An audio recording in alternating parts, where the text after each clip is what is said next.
This week, I welcomed Prime Minister Tony Blair to Camp David, where we discussed the progress being made in the war to disarm Iraq, end the dictatorship, and liberate the Iraqi people. Thanks to our fighting forces, the regime that once terrorized all of Iraq now controls a small portion of that country. American and coalition troops have continued a steady advance and are now less than 50 miles from Baghdad. In recent days, we have cleared mines from the water and taken control of a key port city to allow humanitarian aid to begin flowing into the country.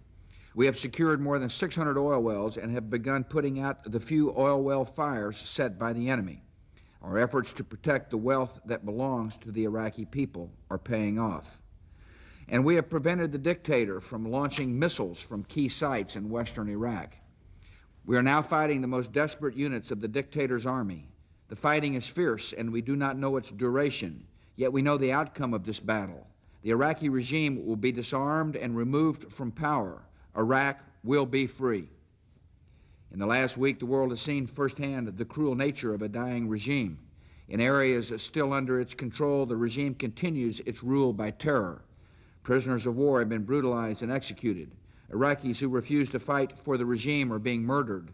An Iraqi woman was hanged for waving at coalition troops. Some in the Iraqi military have pretended to surrender, then opened fire on coalition forces that showed them mercy.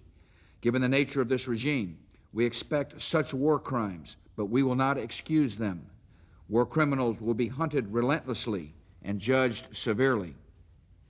In the last week, the world has also seen the nature of the young men and women who fight on our behalf. They are showing kindness and respect to the Iraqi people. They are going to extraordinary lengths to spare the lives of the innocent.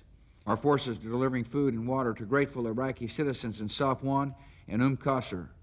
The contrast could not be greater between the honorable conduct of our liberating force and the criminal acts of the enemy. Every atrocity has confirmed the justice and urgency of our cause. Against this enemy, we will accept no outcome but complete and final victory. To meet this objective, we must give our armed services the support and resources they require.